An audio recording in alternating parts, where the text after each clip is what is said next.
Brain দিয়ে তুমি এলেম অর্জন করেছো, লেখাপড়া শিখে মানুষের মতো মানুষ হয়েছো, দেশের প্রধানমন্ত্রী হয়েছো, ডিসি হয়েছো, ওসি হয়েছো, অনেক দামি দামি মানুষ হয়েছে। ব্রেনটা দিয়েছিলাম আমি আল্লাহ।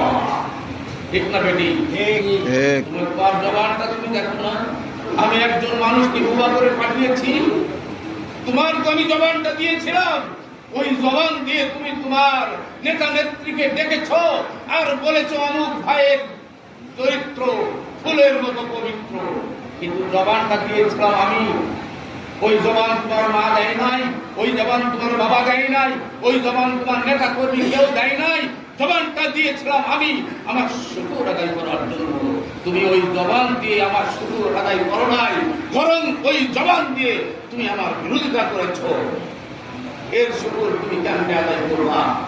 কিন্তু আমি যখন তোমার এই জবানটা দিয়েছিলাম আমার প্রাণকে লাভ করার জন্য, আমি তোমার জবানটা দিয়েছিলাম ভালো কাজ করার জন্য, ভালো কথা বলার জন্য, ওই জবান দিয়ে তোমার মাকে ডেকেছো, তোমার মায়ের কলিজাটা ঠান্ডা হয়ে গেছে।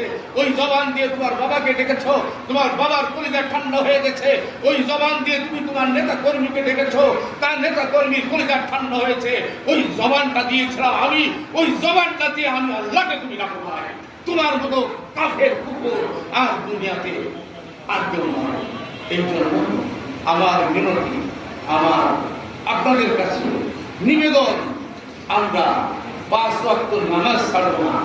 আল্লাহ সুবহানাহু ওয়া তাআলা রাসূল সাল্লাল্লাহু আলাইহি ওয়াসাল্লাম বলেছেন, মান আহাব্বা সুন্নতি ফাকাদ আহাব্বানি ওয়া মান আহাব্বানি কানা মাই ফিল জান্নাহ। আল্লাহ রাসূল বলেছেন যে আমার সুন্নতের মহব্বত করলো সে যেন আমি রাসূলকেই মহব্বত করলো, যে আমি রাসূলকেই মহব্বত করলো সে যেন আমার আল্লাহকে মহব্বত করলো, যে আমার আল্লাহকে মহব্বত করলো তার স্থান হবে জান্নাত।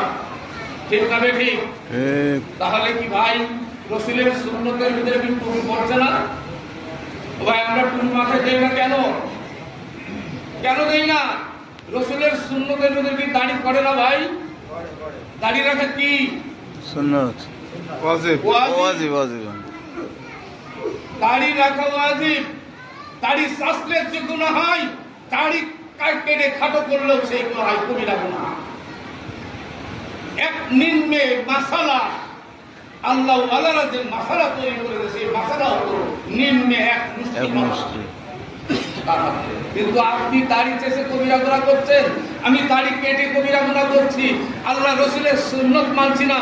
আল্লাহ রাসূল বলছে যে আমার সুন্নত না মানলো সে মরে পড়ে থাকবে, আমার কোনো দায় নাই, ওর জন্য আমার কোনো সুপারিশ নাই।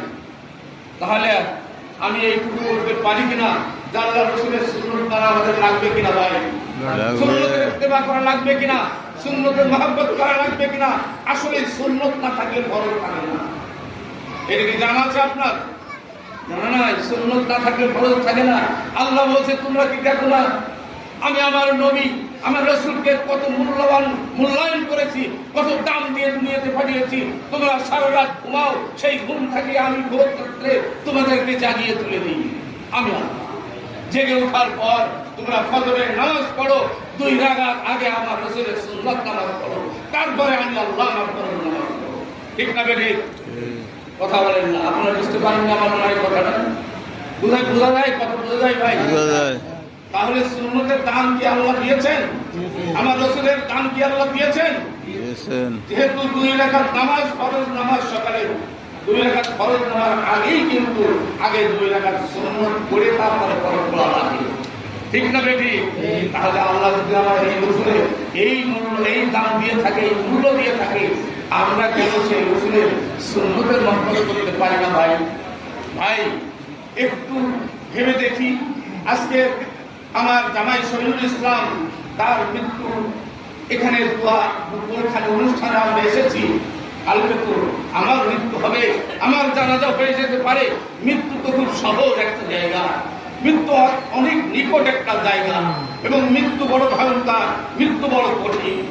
এই মৃত্যু এত কঠিন তার বর্ণনায় আম্মা জান আয়েশা রাদিয়াল্লাহু তাআলা বলছেন যে আমাদের নবী সাল্লাল্লাহু আলাইহি সাল্লাম মৃত্যুর আগে যখন মৃত্যুর আগ মুহূর্তে উনি হাত পা টানাটানি করছিলেন, অনেকবার হাত টানাটানি করছিলেন, পা টানাটানি করছিলেন, পানির ভিতরে হাত ডুবাইতেছিলেন আর বলছিলেন সাকরাতুল মাউত, কারণ মৃত্যু বড় কঠিন।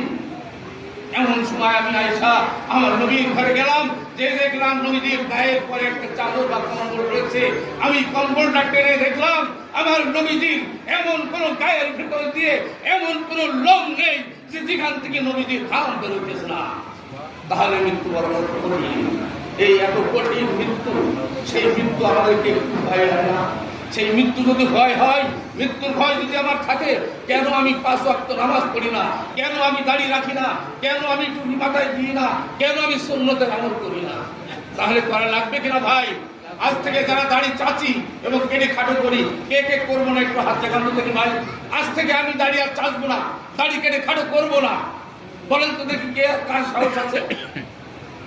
দাড়ি চাচবো না। এক ভাই পেয়েছি, আলহামদুলিল্লাহ। এক ভাই পেয়েছি, আল্লাহ কবুল করুন।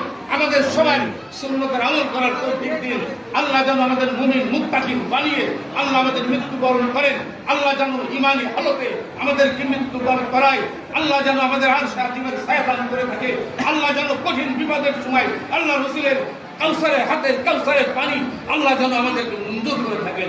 ওমা তৌফিকে ইল্লা বিল্লাহ। আসসালামু আলাইকুম ওয়া রাহমাতুল্লাহ। সবাই আমার জন্য দোয়া করবেন, আমি সকলের জন্য দোয়া করব ইনশাআল্লাহ।